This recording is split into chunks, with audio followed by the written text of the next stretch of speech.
Hey friends, welcome. Today is September 26th of 2024 and you are with Love to Inspired Handmade with Christina.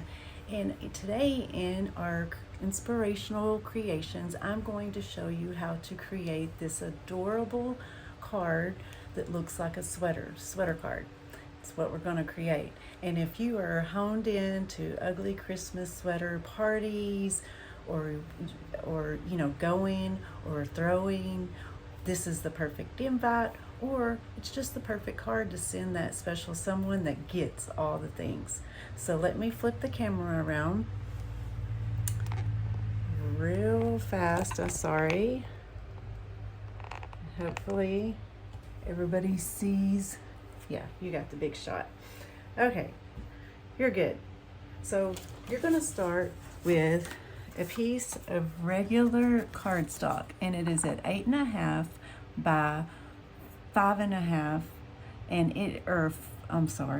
it's at 8.5 by 4.25, and it is scored at 5.5.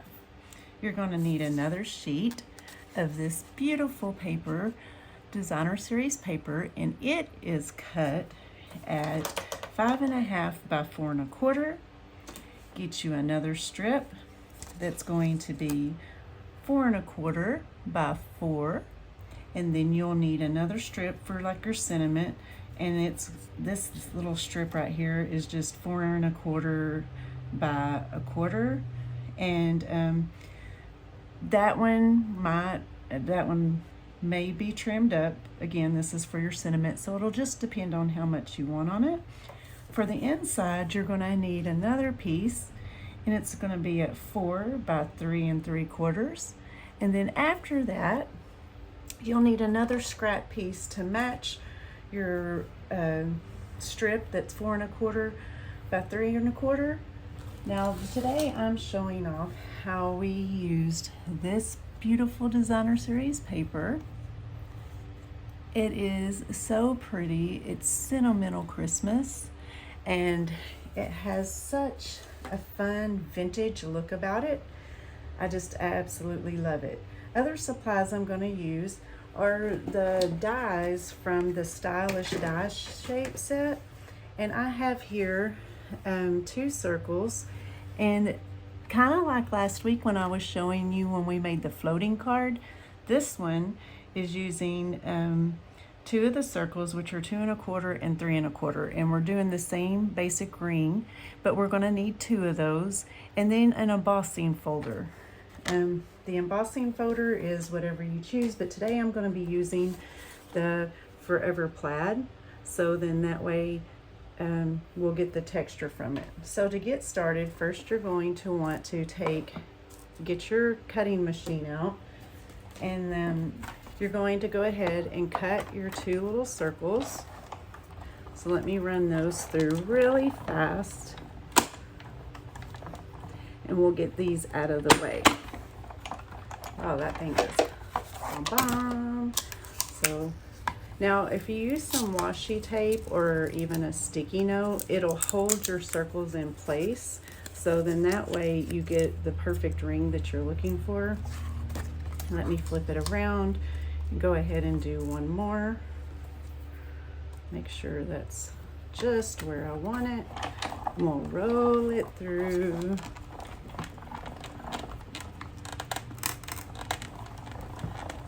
Perfect.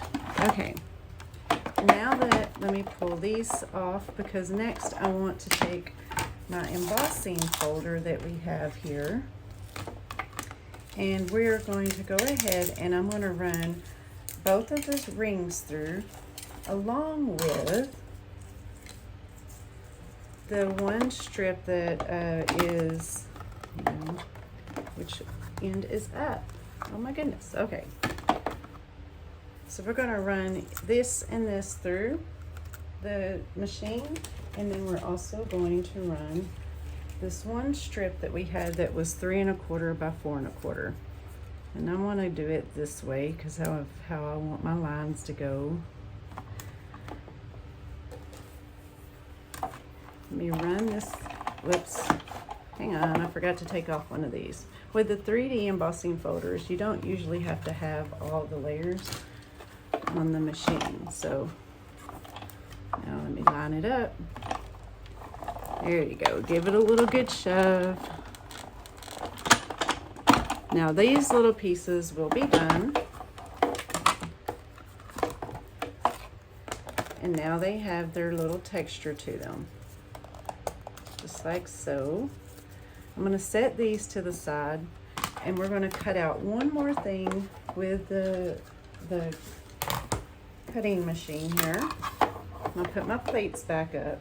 Now the next important thing is when you take your piece of cardstock and you have already scored it at 5.5, you're now going to need to get that one center circle from your 2 dies here. You're going to want this center circle, and you're going to put him in the center of this score line, and use some washi tape or whatever, just something to hold that little die into place. And then you're going to run him through the machine.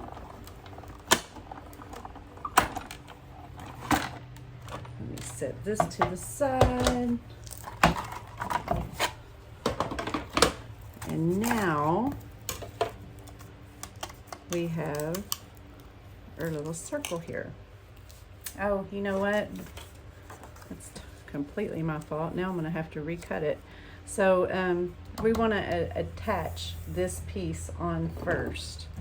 So hold please while I add just a little bit of adhesive to this. Oh my goodness. Maybe I don't want to put too much at the top because we're fixing to have to recut it. This is something that you should do before you cut that circle. I'm sorry, I almost completely forgot.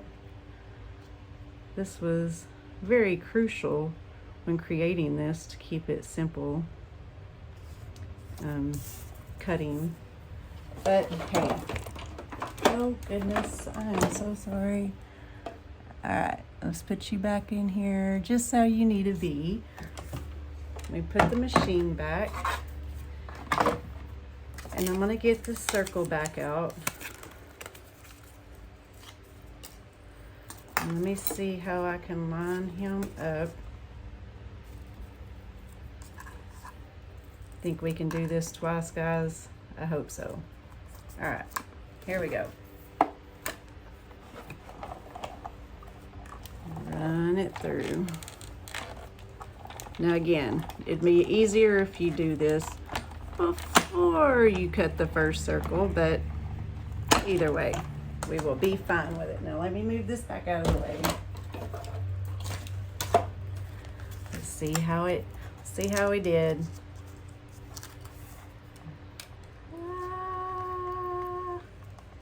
Yes, we did it. Uh-oh. We'll just take and trim that off real quick. That's fine. So now you have your little card that looks like this. And now that I messed that little deal up, hopefully we will fix that in just a moment. Okay, so next you're going to take your little pieces that you've embossed. Now this little strip here is going to go right down here at the bottom. Emboss, yeah, that's right. And I'm going to use just a little bit of multi-purpose, and I'm going to flip it over and add it to the bottom of my card here.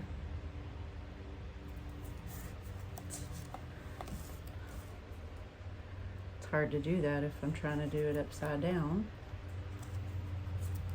Then I'm going to open this back up, and we're going to set this guy right on the center here. Just like that. So take your adhesive, maybe easier just to go around the outside of your circle here because we're adding our collar. And you sit him in here just like so. And then just press down so that way you know you're securing thing. Now I did two because you want to do one on the inside as well. Now you don't have to emboss the inside one.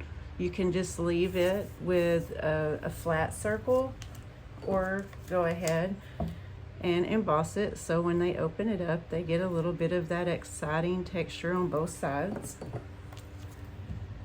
Stick that right there like so. And now, using our bone folder, we're going to fold our card back into place.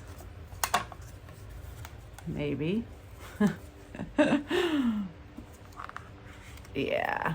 So fold it and then just kind of press firmly on the top of the score lines here, right at the shoulders. See how cute that is?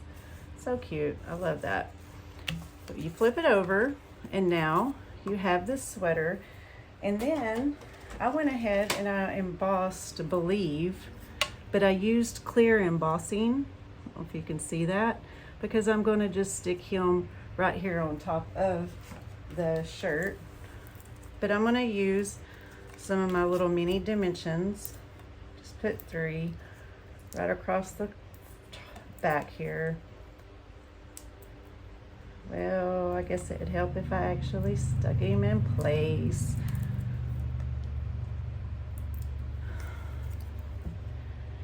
And I don't want to cover up the little reindeer because he's so cute. So yeah. What you think? So cute. Now for the inside, I took this little piece here. Again, this inside was 4 3 1/4 because it fits perfect in this little square piece right here, or right down in here. But I'm using the stamp set from the Christmas labels. And in the Christmas labels, they have Believe, and they have Hope Your Season is Filled with Magic. So we're going to use that one right there. And I've took some pretty Peacock ink, and we're going to stamp that right on the center.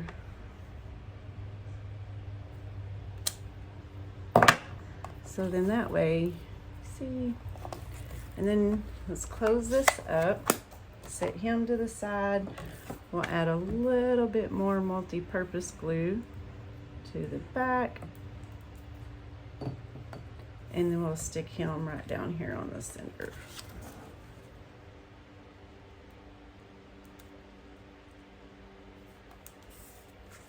Just like that. So cute.